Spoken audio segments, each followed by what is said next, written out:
గౌతమ్ గారు నమస్తే సార్. నమస్తే అండి. గౌతమ్ గారు, నరేంద్ర మోడీ గారికి ఎప్పుడు ఒక కళ ఉంటదన్నమాట. ప్రతిసారి ఏదో ఒకటి వన్ ఇండియా, లేకపోతే వన్ నేషన్, వన్ ఎలక్షన్ అను, లేకపోతే one nation one one nation currency one అను, ఎలక్షన్. అలా రకరకాలు ఉంటాయి అన్నమాట. సో ఈసారి ఆయన పట్టుకుంది ఏంటంటే వన్ నేషన్ వన్ ఎలక్షన్ అని. పోయినసారి కూడా ట్రై చేశారు కానీ అది వర్కౌట్ అవ్వలేదు పోయినసారి. ఇంకా ఈసారి సంభవ్ ఎలాగో అందరినీ మేనేజ్ చేసుకొని ఆ జమిలీ ఎలక్షన్స్ అనేది పాస్ చేయడానికి ట్రై చేస్తా ఉన్నారు. అసలు మామూలుగా చూసుకుంటే సార్, ఈ జమిలీ ఎలక్షన్స్ వల్ల అంటే నా చిన్న బుర్రకి నాకేంటంటే దీనివల్ల వచ్చే లాభం ఏంటో అర్థం కావట్లేదు. ఇప్పుడు ఫర్ ఎగ్జాంపుల్ అనుకుందాం సార్, ఇప్పుడు జమిలీ ఎలక్షన్స్ మొత్తం కండక్ట్ చేశారు. కండక్ట్ చేసినాక ఎక్కడో చోట బీజేపీకే, నరేంద్ర మోడీ గారికి బుద్ధి పుట్టి అక్కడ గవర్నమెంట్ కూల్చారు. సో లేదంటే అవిశ్వాసం పెట్టారు, లేదంటే మళ్ళీ ఇంకో ఎలక్షన్స్కి వెళ్ళారు. అప్పుడు ఏమవుతుంది అది? అసలు ఎలా చూస్తారు దాన్ని? అసలు ఈ జమిలీ ఎలక్షన్స్ వల్ల లాభాలు ఏంటి, నష్టాలు ఏంటి సార్? యాక్చువల్గా జమిలీ వన్ నేషన్ వన్ ఎలక్షన్ అంటే దానివల్ల ఖర్చు తగ్గించవచ్చు అనేది ప్రధానంగా చెబుతున్న అంశం. ఉహుం. ఇక్కడ పార్లమెంట్కి లేకపోతే అసెంబ్లీకి అన్నిటికీ కలిపి ఒకటే ఎలక్షన్ జరిగితే ఇక తర్వాత రొటేషన్ పద్ధతిలో అది అలాగా స్ట్రీమ్ లైన్లోకి వెళ్ళిపోతుంది అనేది వాళ్ళ ఉద్దేశం అన్నమాట. కాకపోతే ఇప్పుడు దాని మీద స్టడీ చేయటం కోసం ఆ, కోవింద్ కమిటీ ఒకటి వేయటం జరిగింది కదా. వాళ్ళు ఇచ్చిన సిఫార్సులు వాటన్నిటి ద్వారా వీళ్ళు ఏదో సాధిద్దాము అనే ఒక ఉద్దేశం అయితే ఉంది. యాక్చువల్గా ఇది లాస్ట్ ఎలక్షన్ బిఫోరే పెట్టాల్సింది జమిలీ ఎన్నికల్ని, దాన్ని తెరపైకి తీసుకొని రావాల్సింది. ఎందుకంటే అప్పుడు వాళ్ళకి మరి 300 ఓన్లీ 300 పైన ఉన్నాయి కదా వాళ్ళకి సీట్లు. ఆ రోజు ఎందుకు ట్రై చేయలేదు అనేది ఎవరికి అర్థం కాని అంశం. మరి అలాంటిది ఇప్పుడు వాళ్ళకే డైరెక్ట్ గా కనీసం హాఫ్ మార్క్ కూడా రాని సీట్లుంటే కొ- వేరే పార్టీల మీద ఆధారపడి ఒక సంకీర్ణ ప్రభుత్వాన్ని ఏర్పాటు చేశారు. గతంలో కూడా ఎన్డీఏ ప్రభుత్వమే అనే పేరుతోటి ఉన్నప్పటికీ కూడా నరేంద్ర మోడీ ఏకఛత్రాధిపత్యంతో ఆయన ఆయన ఇష్టం వచ్చింది చేసుకునే అవకాశం ఉండి కూడా ఆయన చేయలే. కానీ ఈ రోజున ఈ సంకీర్ణ ప్రభుత్వంలో మరికొన్ని పార్టీల మీద ఆధారపడి మెజారిటీ ఉన్నా కూడా జమిలీ ఎలక్షన్స్ ని తెరపైకి తీసుకురావటం జరిగింది. మరి ఈరోజు కేబినెట్ ఆమోదం కూడా పొందింది అనే వార్తలు కూడా వస్తున్నాయి. మనకి తెలుగులో అయితే ఇంతవరకు జమిలీ ఎన్నికల మీద ఎవరు వార్తలు చెప్పలేదు. అవును. ఎవరు దాని గురించి ఎవరు మాట్లాడలేదు. కానీ నేషనల్ మీడియాలో ఈరోజు పొద్దున్న నుంచి 7:30 నుంచి నేషనల్ మీడియాని వాచ్ చేస్తుంటే ఆ జమిలి ఎన్నికల మీద మాత్రమే గట్టిగా వాళ్ళు వార్తలు చెబుతూ ఉన్నారు. దానికోసమని నేను కూడా ఒక వీడియో చేయగానే ఏంటో నా మీద అందరూ విరుచుకుపడిపోయే ప్రయత్నాలన్నీ చేసి నేనేదో నాకు చిలకలూరిపేట టికెట్ ఇవ్వలేదని కొంతమంది ఆపాదిస్తూ, మరి కొంతమంది నా నోటికి ఏదో ఆ, ఆ, ఏదో నేను అశుద్ధం తింటూ నా ఈ నోటితోటి అశుద్ధాన్ని బయటకు వదులుతున్నట్టు కొంతమంది ఇలా చాలా కామెంట్లు వస్తూ ఉన్నాయి. ఒకసారి నేషనల్ మీడియా చూసుకోండి, పొద్దున్నే 7:30 నుంచి నేషనల్ మీడియాలో జమిలి ఎన్నికల మీద ఒకటే కొట్టుడు. నిన్న నిన్న మొన్నటి దాకా మరి ఈ పశ్చిమ బెంగాల్లో డాక్టర్ అంశాన్ని వీరబాదుడు బాతున్నోళ్ళు ఒక్కసారిగా ఈ రోజు వదిలేశారు. ఈ రోజు దాని మీద ఒక్క వార్త కూడా లేదు. అది అంతా మనం జమిలి ఎన్నికల మీదే ఉంది. అంటే మోడీ ఏదో ఒకటి ప్లాన్ చేస్తున్నాడు అని అర్థం. కానీ మోడీ వెరైటీగా ప్లాన్ చూస్తే, చేస్తున్నాడంటే మీకు తెలిసిందే కదా. నేషనల్ మీడియా అంటే మోడీ యొక్క గోధీ మీడియా అని అర్థం. వెరైటీగా చూస్తే చెప్పండి. ఏంటి సార్, మనకి ఈనాడులో కూడా దీని గురించి ఎక్కువ కవరేజ్ లేదు. కానీ ఆంధ్రజ్యోతిలో మాత్రం జమిలీ ఎలక్షన్స్, దాని లాభ నష్టాలు, అలాగే ఎవరెవరు వ్యతిరేకిస్తున్నారో, ఎవరెవరు సపోర్ట్ చేస్తున్నారో అని డీటెయిల్డ్ అనాలిసిస్ ఇచ్చాడు అక్కడ. కానీ ఈనాడులో ఎక్కడ చూద్దామన్నా సరే అది కనపడలేదు మళ్ళా. ఈనాడు కాదు, ఈ మిగతా దాంట్లో కూడా. కాకపోతే వైఎస్ఆర్ సోషల్ మీడియాలో వాళ్ళు వేరే రకమైన ప్రొజెక్షన్ ఒకటి చేస్తున్నారు. ఇదిగిదిగో ఆంధ్రప్రదేశ్లో మళ్ళీ మధ్యంతరం వచ్చేయబోతోంది అనేది. మరి ఈ రోజున జమిలీ ఎలక్షన్స్ కి కేబినెట్ ఆమోదం పొందింది అంటే మనం చూడాలి. మరి మరి చంద్రబాబు నాయుడు కూడా జమిలీకి ఒప్పుకున్నాడా అనే అనుమానాలు వస్తాయి కదా. అంటే కేబినెట్ ఆమోదం పొందిందంటే ఆయన- కేబినెట్ మరి వీళ్ళ మంత్రులు కూడా ఉన్నట్టే కదా లెక్క. అంటే చంద్రబాబు లాస్ట్ టైమే ఒప్పుకున్నాడుగా జమిలీ ఎలక్షన్స్ కి. జమిలీ ఎలక్షన్స్ కి లాస్ట్ టైమే ఒప్పుకున్నాడు. కానీ దాని మీద ఫుల్ ప్లెడ్జ్డ్ గా ఒక ఆ, ఈ వీళ్ళ దగ్గర నుంచి ఎటువంటి అవుట్కమ్ ఏం రాలేదు. అదే. ఆహా. గతంలో అంటే మరి ఇప్పుడు అలా మాట్లాడుకుంటే గతంలో చాలా మాటలు మాట్లాడాం. ఉహు. అవన్నీ ఇప్పుడు తెరపైకి రావడం లేదు కదా. ఇప్పుడు మళ్ళీ జమిలీ ఎన్నికలు అనే ఆ ప్రస్థానాన్ని 3-4 రోజుల కిందట అమిత్ షా ఈ మోడీ 100 రోజుల పాలన మీద ప్రోగ్రెస్ రిపోర్టును దాన్ని రిలీజ్ చేస్తా ఆ రోజే మాట్లాడాడు. అయినా కూడా దాని మీద ఎటువంటి ఆ, ఇదేమి ఇక్కడ ఏం జరగలేదు. దాన్ని బేస్ చేసుకుని YSR Congress party social media మాత్రం ఏదో మధ్యంతర ఎన్నికలు వచ్చేస్తాయి, కూటమి ఏదో ఈవీఎం మ్యానిపులేషన్ తో గెలిచింది అనే వాళ్ళు చేసే ఆ ప్రచారానికి ఒక వత్తాసు దొరికింది, ఈసారి చంద్రబాబు నాయుడు రాడు అని వాళ్ళు ఏదో ప్రొజెక్ట్ చేసే ప్రయత్నం చేశారు. వాళ్ళ ప్రొజెక్షన్ ఎలా ఉన్నప్పటికీ మరి కేంద్రంలో అయితే జమిలీ ఎన్నికల మీద మరి కోవింద్ ఇచ్చిన రిపోర్టుని మొత్తాన్ని వాళ్ళు కూడా మరి ఏ రకంగా దాన్ని బిల్లు తీసుకొస్తారనేది చూడాల్సిన ఉంది. ఇంకా అది పార్లమెంట్ కానీ లోనూ జమ్ రాజ్యసభలో రెండిట్లో జమిలీ చర్చ ఎలక్షన్ జరగాలి. దాంతో జమిలీ పాటు ఎలక్షన్ ఏంటంటే అలాగే సార్, జమిలీ ఎలక్షన్స్ కనుక జరిగితే ఎప్పుడు సెంట్రల్ ఎలక్షన్స్ అనేది పెద్ద ఫోకస్గా ఉంటుంది. సెంట్రల్ ఎలక్షన్స్తో అనుసంధానంగా జరుగుతూ ఉంటాయి. అలా చూసుకున్నా సరే మన ఆంధ్రప్రదేశ్ ఇప్పుడు కూడా సెంట్రల్ ఎలక్షన్స్ అనుసంధానంగానే ఉంది.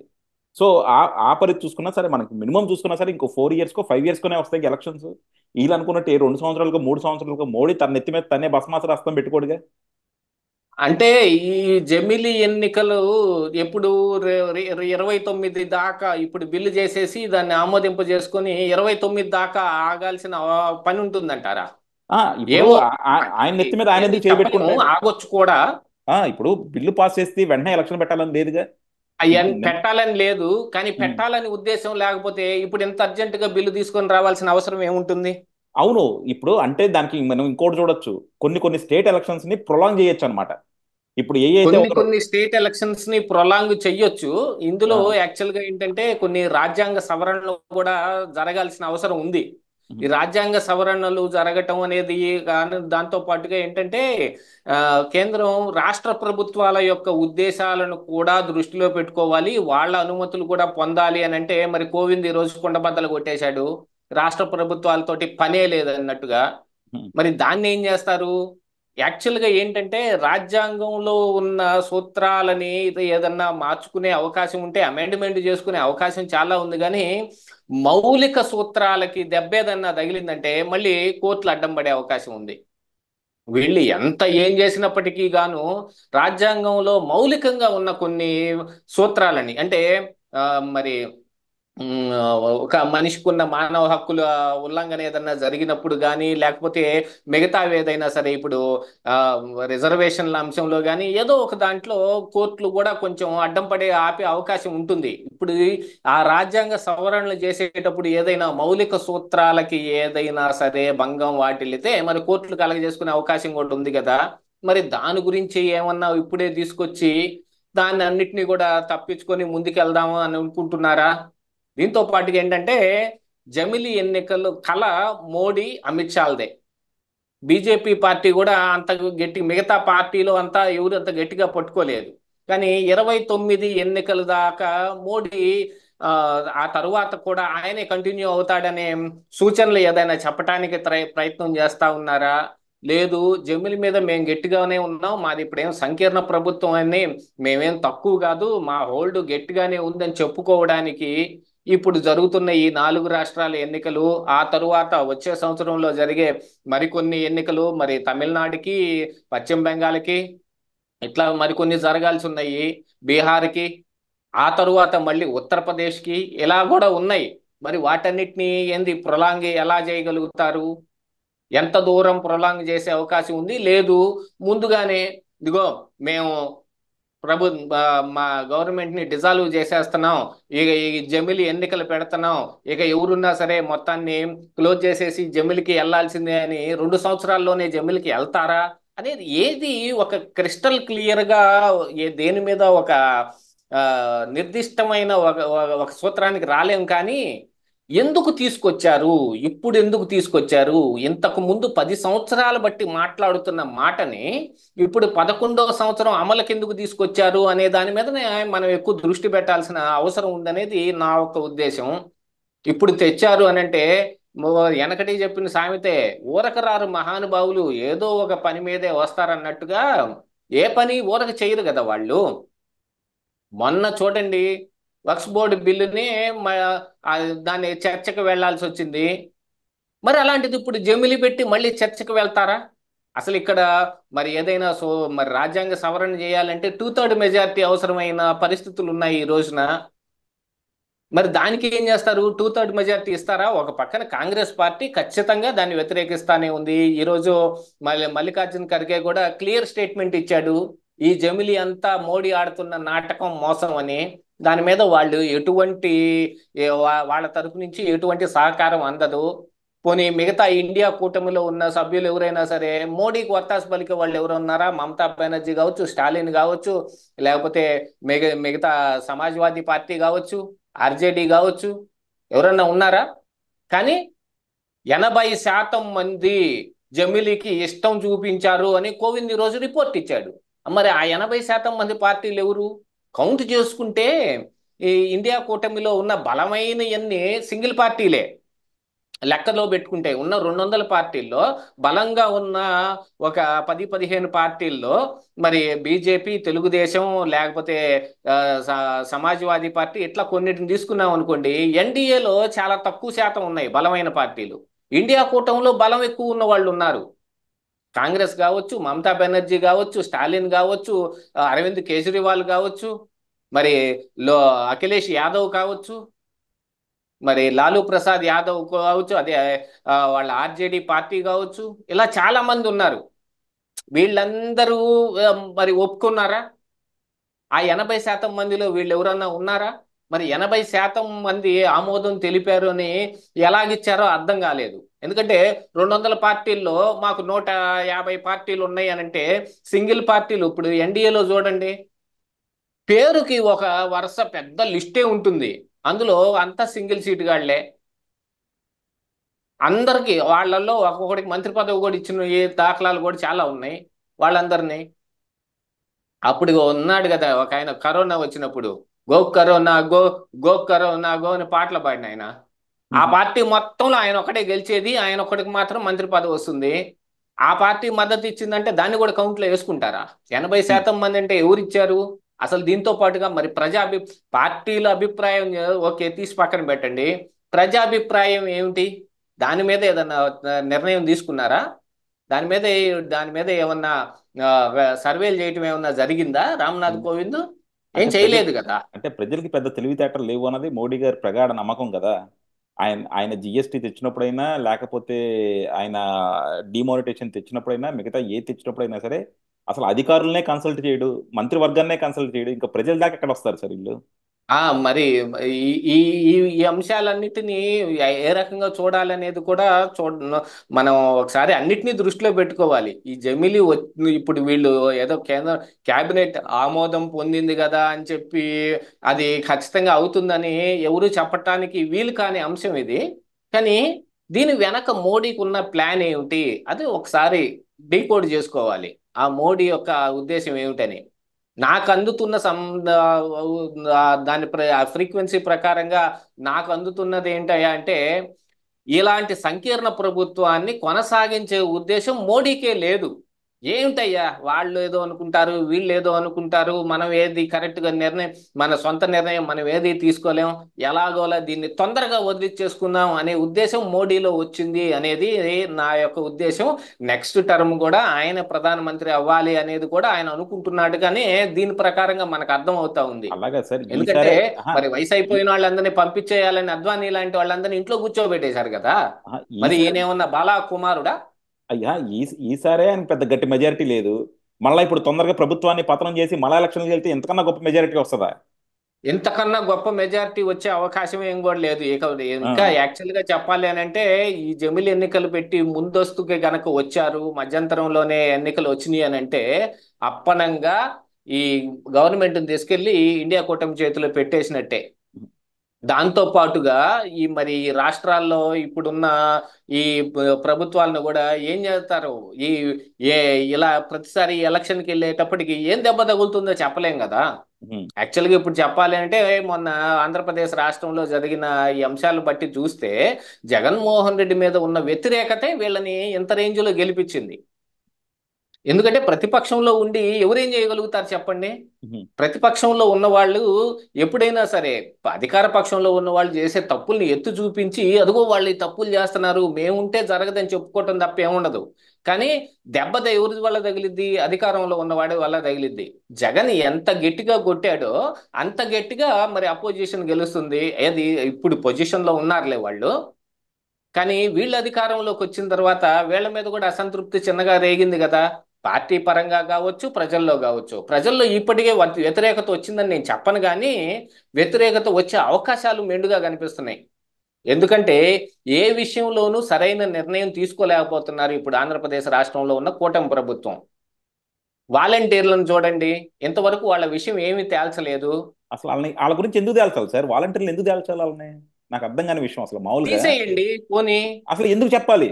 అసలు తీసేయాలా ఉంచాలని ఎందుకు చెప్పాలి? చెప్పాల్సిన బాధ్యత ఏమో ఎందుకు చెప్పండి. చెప్పాలి అని అంటే మీరు వీళ్ళు ముందు వా- అక్కడ వాగ్దానం చేస్తున్నారు కాబట్టి వాగ్దానాలు 100 చేస్తారు సార్ ఎలక్షన్లో. వాలంటీర్లకు 10,000 ఇచ్చి మళ్ళీ పెట్టుకుంటామని. మీరు ఎలక్షన్లు వాలంటీర్లు కూడా ఆహా తక్కువగా ఎల అంచనా వేస్తున్నట్టున్నారు. ఎలక్షన్ వాళ్ళు ఎలక్షన్లో రాజకీయం వాళ్ళు ఎల 2.5 లక్షల మంది ఉన్నారు. వాళ్ళ 2.5. ప్రతి ఒక్కరికి ఒక కుటుంబం ఉంది. అవును ఉంది. పోయినసారి ఏం చేశారు చెప్పండి? పోయినసారి ఏం చేశారు? మరి జగన్మోహన్ రెడ్డి ఎందుకు గెలిపించుకోలేకపోయారు? పోయినసారి జగన్మోహన్ రెడ్డి కాదని వీళ్ళకి చేశారు కాబట్టి ఈ రోజున ఇలా ఉంది ఆ పరిస్థితి. వాళ్ళు పోనీ వాళ్ళు ఒక్క అంశమే కాదు, ఇది ఒక్క అంశమే కాదు. ఆ పోయినసారి గెలుపులో ఈ ఒక్క అంశమే కాదు, చాలా అంశాలు వచ్చాయి. కానీ ఇప్పుడు సూపర్ సిక్స్ ని ఇంతవరకు ఏం చేయలేదు. 100 రోజులు అయింది. దీపా దాన్ని ఎప్పటికి దీపావళికి చేస్తారంటే దాన్ని వాయిదానే వేస్తా ఉన్నారు. దాంతో దీపావళికి వస్తుందంట పాటుగా కదా సార్. ఏంటి, దాంతో పాటుగా ఈ ఈ వరదలు వాళ్ళకి ఒక రకంగా మంచి పేరు తీసుకొచ్చి పెట్టాయి. ఇప్పుడు కూటమిలో ఉన్న ప్రభుత్వానికి వాళ్ళు చేసిన పనిని ఎవరు కాదనిలేంది, వాళ్ళకి మంచి పేరు తెచ్చే పెట్టాయి, కాదని అంటం లేదు. కానీ ఇంకా మిగతా అంశాలు కూడా ఉంటాయి కదా, ప్రభావితం చేసే అంశాలు ఉన్నాయి. సూపర్ సిక్స్ హామీ ఇంతవరకు ఒక్కటి కూడా అమలు కాలేదు.